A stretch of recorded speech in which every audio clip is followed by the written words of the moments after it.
Welcome back to Finding Haleness. It's been a while, and I'm sorry. I was gone for a week, and then we started homeschooling, and I have 5 children at home, so it's been rough. But we're getting the hang of it, and it's awesome having them home, and I love watching them learn. And if you have considered homeschooling, it's crazy and it's hard, but it's so worth it. So maybe I'll do a video on homeschooling. Anyway, okay, so today, I told you in a different video I was going to do a series of videos on food dyes and artificial colorings. And so today is the first of that series of episodes. And I chose to start with red dye because that is the most common dye that you will find. Pretty much you go down an aisle in Walmart and you pick up an item, it's going to have red dye in it. So that's what I wanted to begin with because it's the most prevalent and one of the most dangerous. So to start with, I had to write it down because there are so many names for red dye. So I'm going to show you a quick list. This isn't all of them. This is just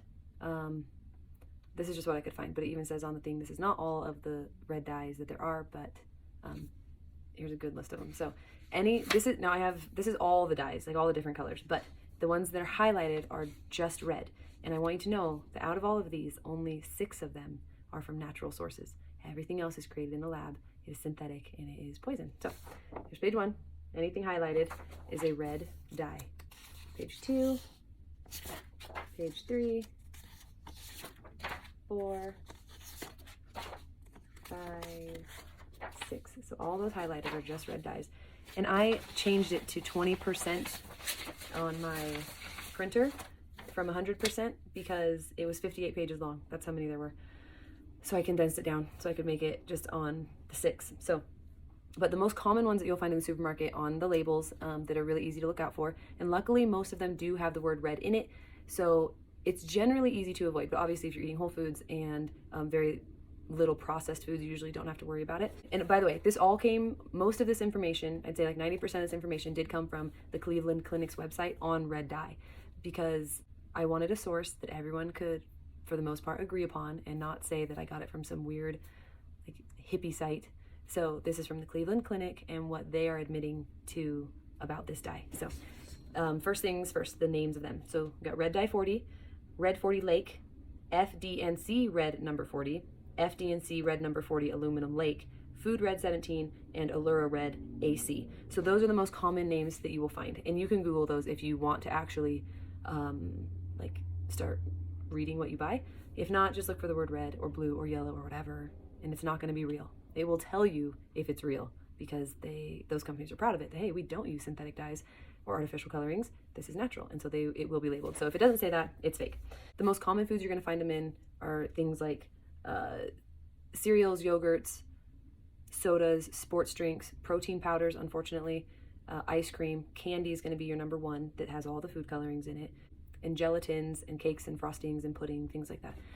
Quick little side note, even though today is not about blue, just so you know, for example, Jet Puff marshmallows that are white have blue dye in them. I don't know how they do it. It's actually kind of impressive, but also really maddening because there's zero need for it except to cause harm. So those are the most common things that have them in there. But honestly, like I said, if you go and pick up anything on any shelf in Walmart or wherever you shop, you'll probably find dye in them of one color or another, but red is going to be your most common. So the side effects, that list is very long, and these are just the known side effects that they're willing to admit.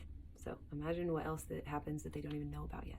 The biggest one in children that you will notice pretty immediately is hyperactivity, included but not limited to ADHD. So if you have a child with known ADHD or symptoms of ADHD and then you give them a food with red dye in it, you're going to see behavioral issues and changes within minutes.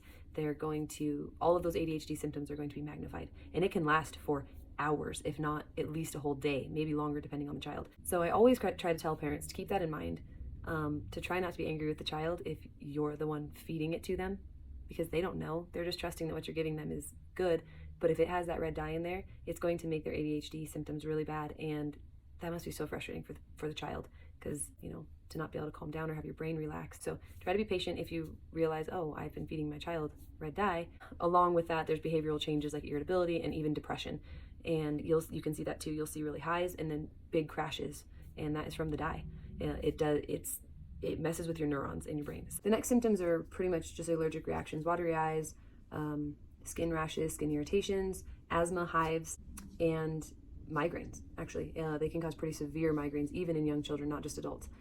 Now, those are all alarming, obviously. You don't want to have those reactions from a food that you're eating that you thought was no big deal, that it was safe. There's nothing in it that should cause all of these reactions. However, the most alarming of the side effects that were shown in the mice that this red dye is tested on is inflammatory bowel disease as well as cancer. So in all the mice that were given this red dye, every single one of them had harmed gut health, and they all grew tumors. The tumors come from a substance called, or a chemical called benzene, which is a very well-known cancer-causing substance, and it is in this red dye. And this chemical benzene seems to affect children more so than adults, which is,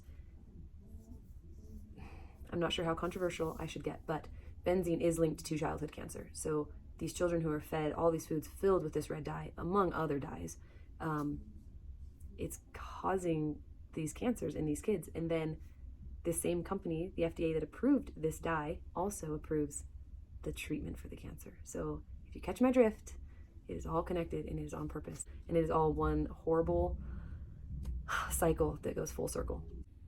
So quickly back to IBD, inflammatory bowel disease. Those symptoms include persistent diarrhea, abdominal pain, rectal bleeding, bloody stools, fatigue, and weight loss, actually. So that one's pretty severe, and it increases your risk of getting that.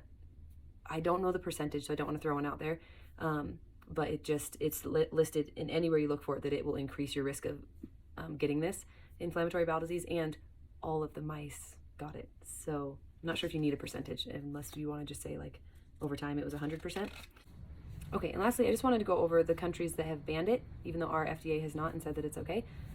The European Union is 100% banned in any infant food. And then if it's in any other foods, not baby food, it is required to come with a warning label saying this food contains this dye and we know that it causes harm. So the fact that they're required to put it on there as a warning kind of should be all you need to know, but just here to provide some information. For example, in most of the world, let's pick Fanta, that soda. Fanta is natural juice colorings in pretty much the rest of the world. But in the US, we use petroleum-derived artificial colorings to give it its color instead. So there's no need for it. The rest of the world doesn't do it, but we do it. I don't know why. I mean, I do know why, but that's a whole like conspiracy thing that I would love to get into. Dyes are also banned 100% in Norway and Austria, all dyes, not just red, and Australia and Europe. A lot of them are banned permanently, but again, same rule.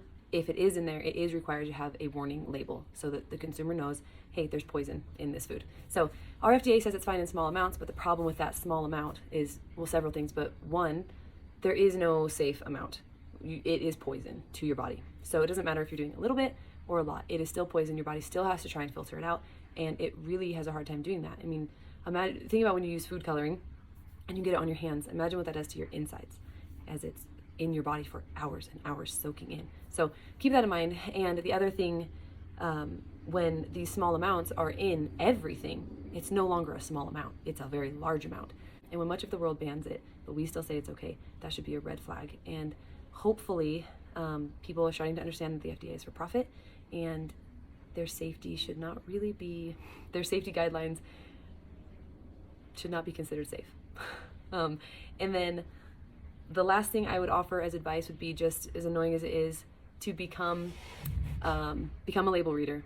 It is worth it because of what you give your children and what you give to yourself. Like, love yourself, love your body enough to give it good stuff. Love your kids enough to not give them poison. And it's not about living in fear or worrying about every single thing. It's just being knowledgeable and trying to do your best in a world that is very corrupt. So hopefully this was helpful. Start reading labels, avoid dyes. They cause cancer. They cause so many other reactions and abdominal issues. Until my next video, which will be on a different dye. And all the dyes have different side effects. So it's interesting and terrifying. But anyway, till next time, thanks for watching.